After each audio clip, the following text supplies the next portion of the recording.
Hello and welcome back to Scaled Down Customs. I had a request to go over some of the tools that I use in model building, so that's what I'm going to do today. I'm going to go over some of the basic tools just to get started with, some of the tools that I think that I would consider a must-have to start model building. And then I'll kind of progress and expand into some of the intermediate and more of the advanced tools that I use. So first off, these are some of the basic tools that I think every model builder should have to start with. We'll just move left to right. So just some tweezers, just some basic tweezers. You only need one, I think, but I just have a couple of examples here. Any of them will work.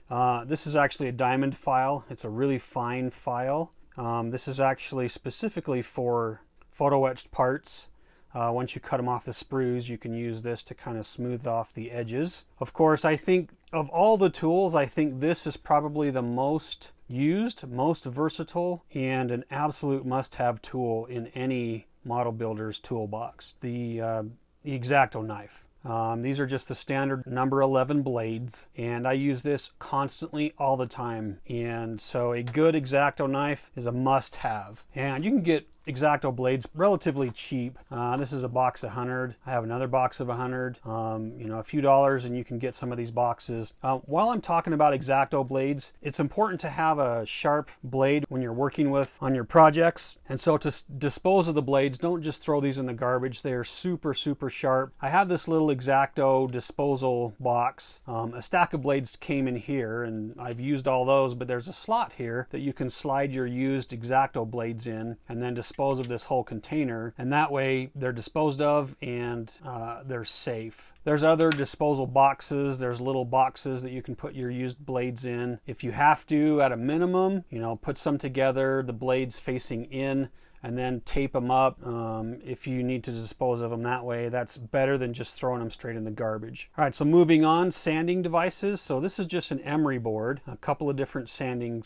grits on either side. I don't know the actual grit strength on these. And then these are just hobby sanding sticks. Basically the same thing as the emery board, just a little bit finer of a grit on the both sides, just some sanding sticks.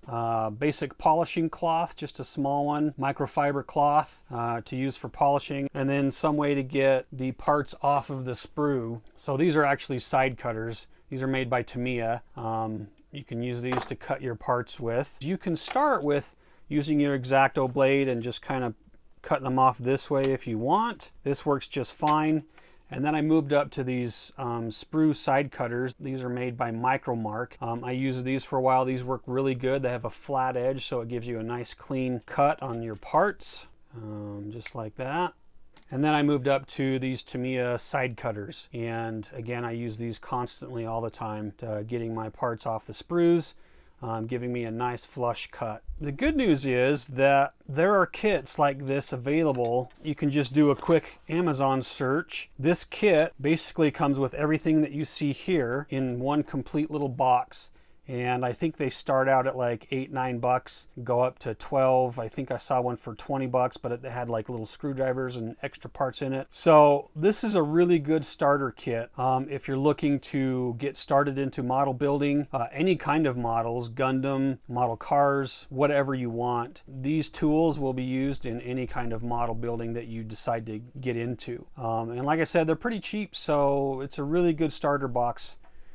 In one little convenient package, and it comes with everything that you see here. So I'm not going to attach any links because they change every once in a while, and so just do an Amazon search for model starter kit, starter toolkit, and these should pop up. Or the other best option, one that I always recommend, is visit your local hobby store. Ask them questions. What tools should I use to get started in? And they'll point you all in the right directions. They should have everything that you need, including glue, paint, kits that you can start with.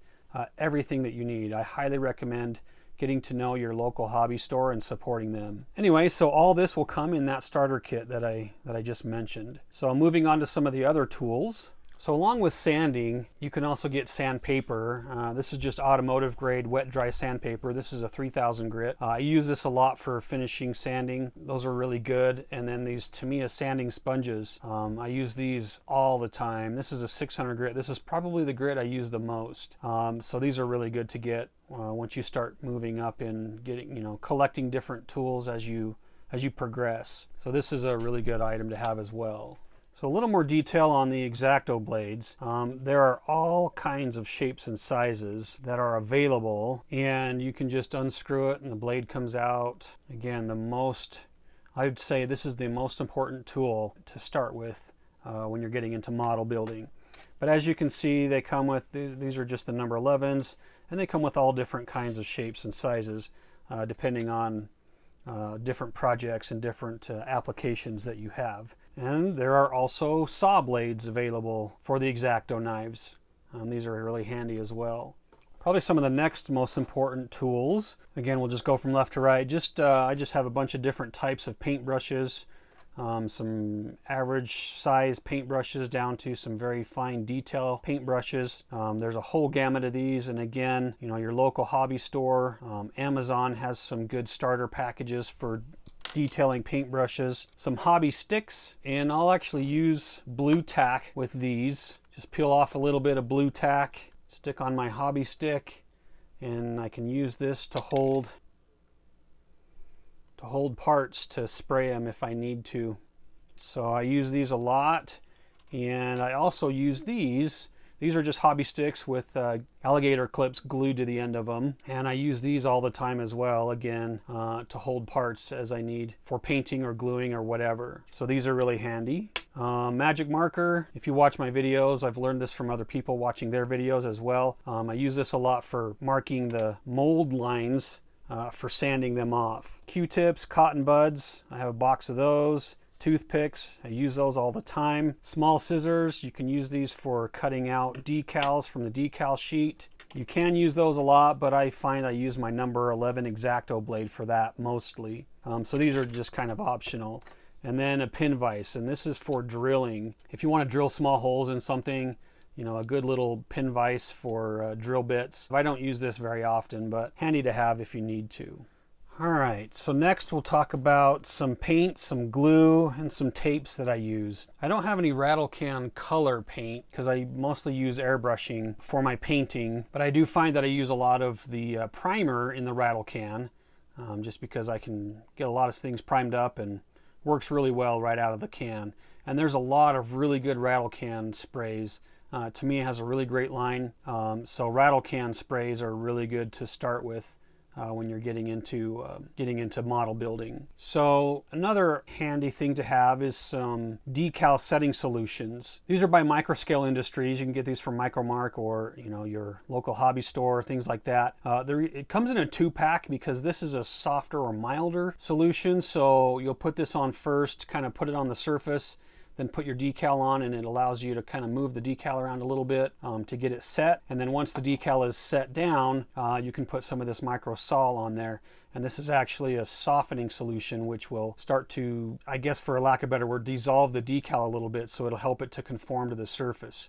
So these are nice to have for decals. I have a million of these little medicine cups from, having kids and just collecting them over the years. So I like to use these for little paint mixing cups if I need to. If I want to mix up some paint colors or just put some paint in and then add some thinner to thin it down a little bit, these are handy to have as well. Glues. So I started out with using tube glue, and I don't have an example of that because I haven't used it for years. Mostly what I use is super glue, and then this extra thin cement. This isn't really a glue, this is more of a plastic welder. And what this does is it chemically melts the plastic, and so you can actually get a really good bond plastic to plastic using this extra thin cement. But this will not work on painted parts. It has to be plastic to plastic, so styrene. So that's really good to use. And then once I start moving on, I have things painted up, I'll start using some of this super glue. So this is just CA glue, and the reason there's the Super Gold Plus and the regular glue, the super glue, is this will actually craze your clear parts. So this is really strong stuff. Don't use this for any clear windshields, headlight lenses, anything like that, windscreens. This will craze your plastic, where the Super Gold Plus will not. This is clear parts safe super glue. So I'll use this for my clear parts. And then for tape, this is not regular masking tape. This has a lower tack than masking tape, and it's a lot more pliable than masking tape. And this is a Tamiya brand. So I have two different thicknesses here. This is a 6 6mm thickness and then the 18mm thickness, or width, sorry. And I use these quite a bit for masking. If you want to do some different mask lines for painting different colors, these tapes come in handy. And then for masking up the rest of the body, because these tapes are more expensive, I will use just regular painter's tape that you can get from a hardware store. And as you can see, I usually keep a strip right here where I can load my paintbrushes, mix colors if I need to. So I use this painter's tape quite a bit as well. But hobby tape is really good to have. Don't use masking tape. It's too thick, it's too tacky. It'll start pulling paint off and other things, whereas this stuff works really well for hobby grade projects. So one tip when you're using the super glue is to not use it straight from the bottle, because sometimes you get little air pockets in there and it'll pop and spit and get too much. So one thing that I'll do is, again, I use my little painter's tape and I'll put a dab on the painter's tape and then apply it with a toothpick. Just dab as much on there as I need and then just kind of dab it on the part. So use the toothpick as the applicator, not the bottle itself. That'll just save you some heartache down the road. All right, so if you're going to be painting, obviously you're going to need a way to clean your paint brushes and things like that. So I've got a couple different things here. So Tamiya, they're lacquer thinner. They also have an acrylic thinner, so you can use this to clean your brushes. And I have this is a silicoil, and I picked this up from Hobby Lobby, and I just keep some thinner. Usually I'll just use lacquer thinner, keep it in here, and I can use this to clean my brushes with. So I use this quite a bit as well. Very handy to have. And then just some airbrush thinner, but I use this to clean my brushes as well, and some airbrush cleaner. And of course this is Vallejo brand. One thing I do recommend, there are so many different brands of paint. Just stick with that brand for everything, for thinning, for cleaning. It just makes life a lot easier, because there's acrylic, there's lacquer, there's hybrid acrylic lacquers, enamels. Enamels and lacquers are non-compatible. They do not like to play together nicely at all, and the thinners don't work for the other ones either. So one thing I recommend, especially when you're starting out, if you get a brand of paint, just get the cleaners and the thinners for that brand. But just to make your life easier, stick with the same brand of paint, thinners and cleaners when you're starting out. Another thing that I like to have, and for decals and for wet sanding, is just a bucket, a little container to have some water in. I keep by my hobby station, clean it out when I need to, and refill it back up. So a little bucket of water is handy to have at your hobby station. This is made by Tamiya. This comes in a kit. Both of them come together. And this is a paint stand, basically, for your cars. So you stick your car on there, and it just gives you a nice way to have your project up off the ground, so you're not holding it with your hand, and being able to spray as you need to. So I really like these paint stands. I use them quite a bit. And then this also, you can add in parts here if you want, and use this as a paint stand as well. So a couple of handy items to have later on. And then just moving on to a few more of the advanced tools that I use. So I don't use, this is just a jeweler's file set. I don't use these quite often, but if I'm gonna do any kind of body shaping, if I'm using putty, once that's dried, I can use the jeweler's files to there's a lot of different shapes and sizes in here. Pick the one I need and get the right shapes that I need from these. So handy to have, but not necessary. Some filler putty for plastic. This is handy to have as well if you're doing airplanes or anything like that. You're gonna have a seam line. This is really handy to fill those seam lines in, let it dry, sand it out. Any kind of filler, if you have any holes or dimples you need to fill, this stuff is handy to have as well. And then this is a panel line scriber. This is made by Tamiya.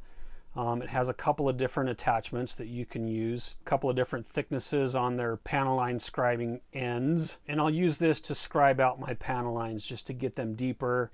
Be really, really careful when you're using this, because, and I do it all the time, you'll skip off and scrape into your body, which will then, you'll need some filler for, or whatever kind of filler you want to use. So this is a really handy tool for scribing in some of these panel lines and just make them look a little more realistic. This is a mold line scraper, and I used to just use my number 11 X-Acto blades and just kind of scrape along those mold lines and around the edges, which I still will use.